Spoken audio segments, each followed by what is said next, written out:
하나님의 말씀은 마태복음 27장 57절로 시작을 합니다. 복음서를 보게 되면 예수님의 제자들의 무리가 여러 종류가 있는 것을 알게 됩니다. 우리는 예수님 제자 그러면 3년 반 동안 예수님과 함께 돌아다녔다. 그리고 이스라엘 전역에 가서 선교 여행했던 제자들을 기억나시죠? 12제자, 정확히 말하면 12명의 남자 제자들입니다. 그런데 이 마태복음이나 마가복음, 누가복음을 자세히 여러분 읽다 보면 여자 제자들이 있다는 것을 우리는 발견하게 됩니다. 그리고 오늘 예수님의 시신을 안치한 숨어있는 제자들이 있는 것을 우리가 알 수가 있습니다. 우리는 이 땅에서 가시적인 역할을 하는 사람 또는 지도적 역할을 하는 사람, 사람들에게 인정을 받는 역할을 하는 사람들만이 제자들이요 또는 지도자라고 생각하기 쉬운데 하늘에 계신 주님은 그렇게 생각지 않습니다. 당신의 복음사역에서 결정적인 역할을 하는 사람 모두를 당신의 제자로 삼는다는 거죠. 그렇기 때문에 교회를 섬기는 지도자들에게서 가장 중요한 것은 눈앞에서 가시적인 활동을 하고 헌금을 많이 하고 또는 능력을 나타내는 그런 제자들만이 아니라 이름도 없이 빛도 없이 그리고 숨어서 일하는 제자들을 살필 수 있는 그런 세밀함과 또한 자상함이 필요한 겁니다. 저물었을 때 아리마다의 부자 요셉이라는 사람이 왔으니 이 본문에 보게 되면 예수님이 이제 십자가에 못 박혀 확실하게 돌아가셨어요. 그래서 예수님의 시신이 지금 십자가에 매달려 있습니다. 이거를 며칠만 더 가게 되면 그 시신들의 수많은 새들이 날아와서 그거를 뜯어먹게 되고 또 그렇게 되거든요. 그런데 이제 저물었을 때 아직 하루가 지나가기 전에 아리마대 부자 요셉이라고 나와 있어요. 그러니까 아리마대 요셉은 부자일 뿐 아니라 그 당시 정치적인 권력을 가진 자요 종교적인 공의의 회원이었다는 걸 알 수가 있어요. 오늘날 말하면 경제적인 부와 정치적인 권력과 종교적 명성을 가진 자였던 거죠. 그런데 그가 와서 예수님의 시신을 달라고 하는 겁니다. 근데 오늘 말씀해 보면 그도 예수의 제자라 그래요. 그러니까 숨어있는 제자라는 거죠. 은밀한 제자요, 개인적인 제자요. 평소에 예수님 공생애 가운데서 아리마대 요셉이 한 것은 나오지 않아요. 그런데 예수님이 이제 죽고 나니까 그가 제자로서 할 도리를 하는 것을 보게 돼요. 남자 제자들은 다 도망갔어요. 여자 제자들은 예수님이 십자가에 못 박힌 것을 그들이 멀찍이 바라만 보지 어떻게 할 수가 없었어요. 그런데 그 사이에 고위층이라고 할 수 있는 아리마대 부자 요셉이 나서서 빌라도에게 가서 예수의 시체를 달라고 합니다. 오늘날도 그렇지만 그 당시에도 사회적인 그런 권세가 있는 사람이 가서 예수의 시체를 달라고 해야만 주지 무명의 사람이 가서 요구한다고 주겠습니까? 사회적 명성이 있고 그리고 정치적 권력을 가지고 종교적인 그런 위치에 있고 그리고 부자였던 아리마대 요셉이 가서 빌라도에게 예수의 시체를 달라고 하니까 빌라도도 그를 알고 있는지라 내주었다고 이야기를 합니다.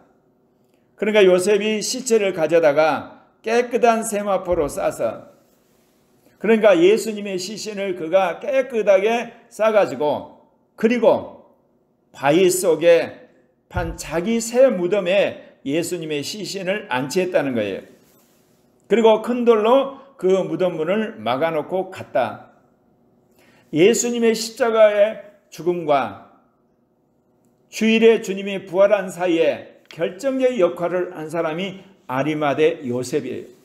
그러니까 성경은 그를 일컬어 예수의 제자라고 그래요.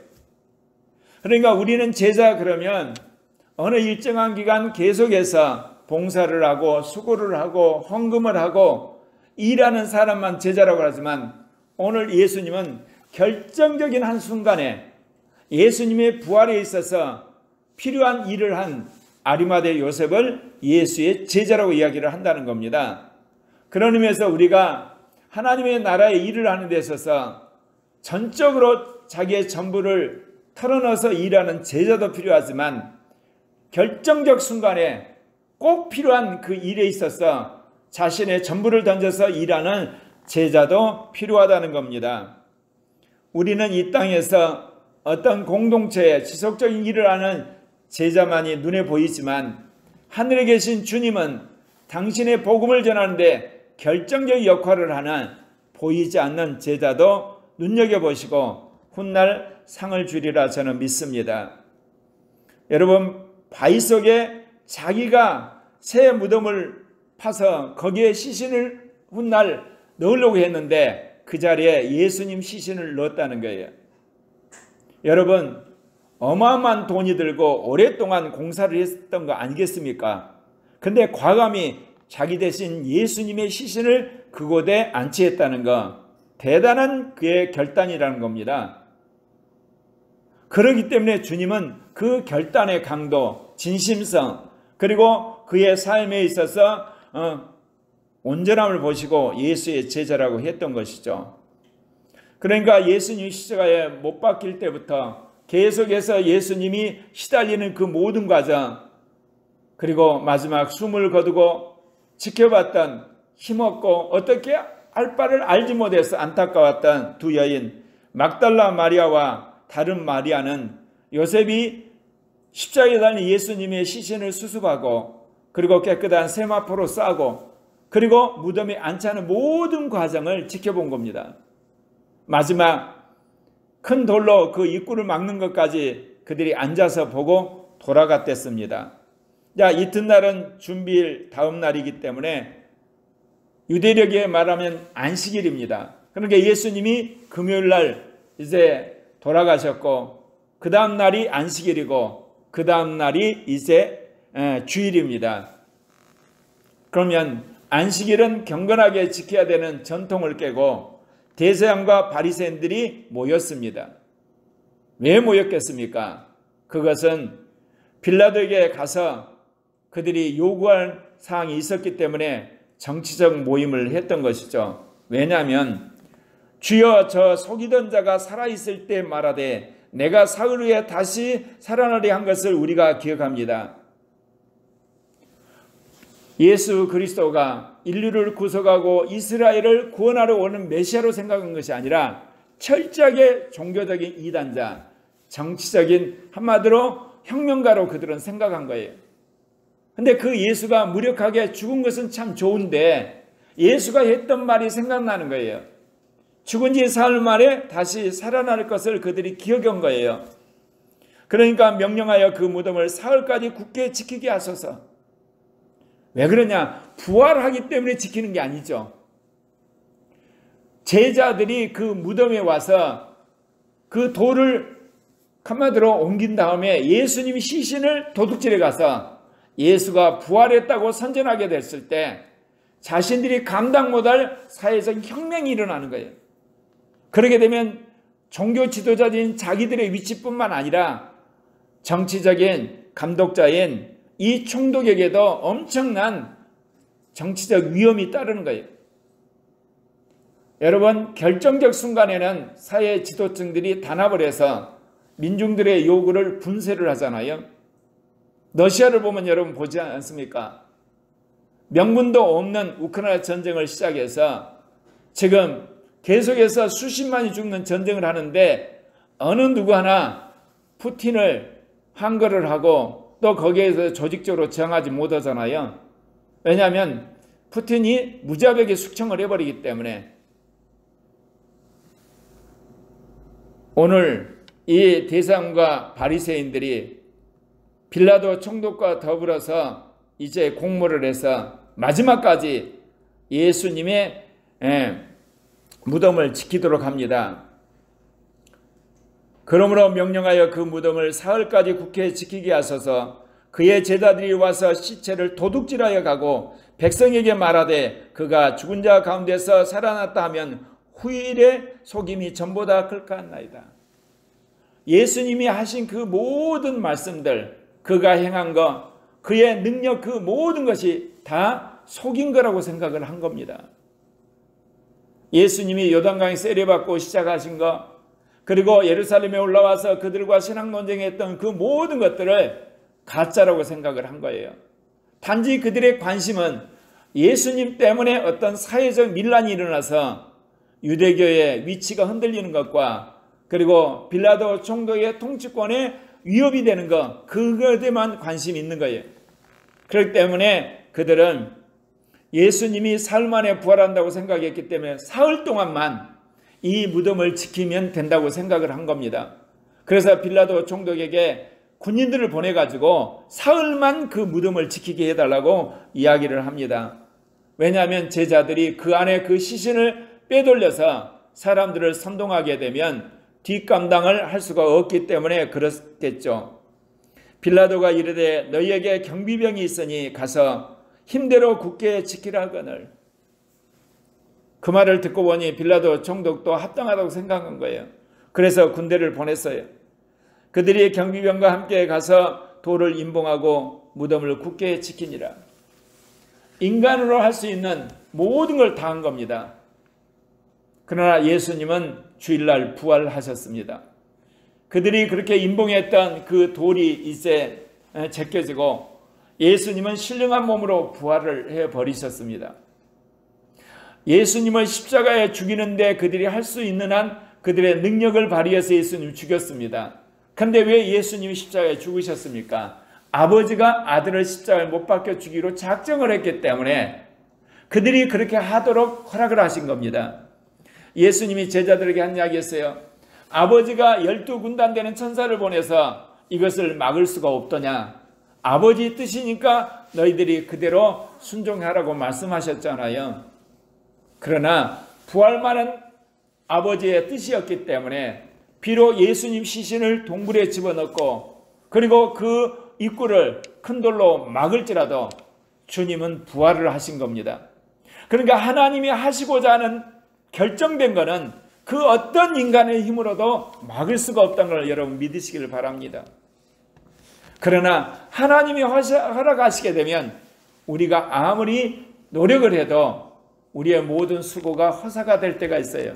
왜냐하면 하나님께서 복음을 적대적으로 그리고 기독교를 핍박하고 그리고 주님의 어떤 선교 사역을 반대하는 세력들을 허락하실 때는 우리가 아무리 기도를 해도 그들이 드세게 역사를 하고 교회에 대해서 난도질을 하고 파괴를 하고 불을 지르고 수많은 사람들을 잡아가고 순교시키는 그 허락하실 때가 있어요. 그러나 주님이 교회를 이제는 흥왕을 시키고 그리고 교회를 수많은 사람들 가운데 드러내서 복음을 전해야 되겠다고 작정을 하게 되면 핍박하는 어떤 세력도 다 붕괴되고 망하고 그들은 완전히 역사의 심판을 받게 하는 겁니다. 그래서 중요한 것은 하나님이 이 일에 대해서 어떻게 생각하느냐가 굉장히 중요한 것이죠.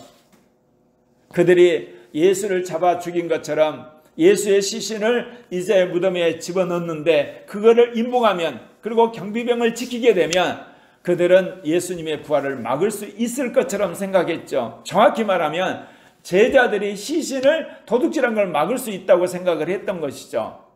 그런데 제자들은 두려워서 숨어 있었던 것이죠. 힘없는 여인네들만 예수님의 그 무덤을 지켜봤고 그리고 실제로 부활한 새벽에도 여인들이 먼저 찾아갔어요. 그러니까 이 빌라도 총독이나 대제사장이 생각한 것은 전혀 딴판인 거예요. 제자들은 예수님의 시신을 도둑질할 생각이 전혀 없었던 거예요. 혹시나 그들도 적발이 돼가지고 함께 정치적으로 붙잡혀서 죽임을 당하거나 또는 어떤 태형을 당할까 두려워서 벌벌 떨고 있었던데 여인네들만 어찌할 바를 몰라서 예수님이 시신에 안치되고 그리고 예수님이 죽임당하는 그 모든 과정을 지켜보았던 거예요. 그런데 놀랍게도 주님은 어떻게 보면 이름 없는 여자 제자들을 통해서 십자가의 증인이요 부활의 증인으로 삼으신 겁니다. 그리고 숨어있는 제자 아리마대 요셉을 통해서 예수님이 십자가에 달린 시신을 이렇듯 자신의 무덤에 안치함으로 그 다음날 예수님이 신령한 몸으로 부활하는 데 결정적 역할을 했던 것입니다. 사랑하는 형제 자매 여러분, 하나님은 자신의 필요에 따라서 제자들을 주님 부르시고 선바로 일하게 하시는 겁니다. 하나님 고리아 교회를 어떤 제자로 부르고 어떤 교회로 부르셨나요? 제2종교개혁의 사명, 이기는 자, 첫째 부활, 임마누엘의 복음을 전하는 자로 부르셨어요. 저는 처음에 제2종교개혁의 사명을 줬을 때 한편에서는 굉장히 기뻤어요. 근데 이렇게 오랜 세월 동안 저를 십자가에 못 박고 정말 맷돌에 갈듯이 갈아버릴 줄 꿈에도 생각 못했어요. 근데 주님은 그 어떤 사역에 있어서 소문이 나거나 또는 부흥하거나 그리고 사람들이 알려지기보다는 고리아교회 형제 자매들 몇 사람 안 된 사람들을 먼저 선구자로 불러서 우리의 옛사람을 십자가에 못 박고 완전히 새 사람이 되기까지 우리를 훈련하는 것을 보게 됩니다. 주님이 우리를 그렇게 부르셨어요. 수많은 사람들의 사역 그러면 어떻습니까? 교회가 부흥하고 예배당을 짓고 그리고 선교사들을 파송하고 그리고 사회적으로 영향력을 키우고 SNS를 통해서 방송을 통해서 수많은 사역을 하지만 하나님은 우리를 제2종교개혁의 선발대로 부르셔서 옛사람은 벗어버리고 새사람을 입는 사람으로 육신은 못 받고 영으로 사는 사람으로 원죄에 대해서 죽어지고 의의 종이 되고 그리고 세상이 아니라 하나님의 나라에 충성하는 사람으로 우리를 훈련시키시는 거예요. 말하자면 예수님과 함께했던 남자 제자들이 아니라 이름 없이 봉사했던 여자 제자들처럼 우리도 훈련시키고 있는 것입니다. 그렇기 때문에 주님이 우리에게 명령한 바에 우리가 충성을 할 때 이제 주님의 때가 되면 다른 사명을 우리에게 주실 줄 믿습니다. 그건 다름 아니라 한국 교회를 개혁하고 아시아 교회를 개혁하고 세계 교회를 개혁하는 불씨로 우리를 사용하실 줄 믿습니다. 기도하십시다.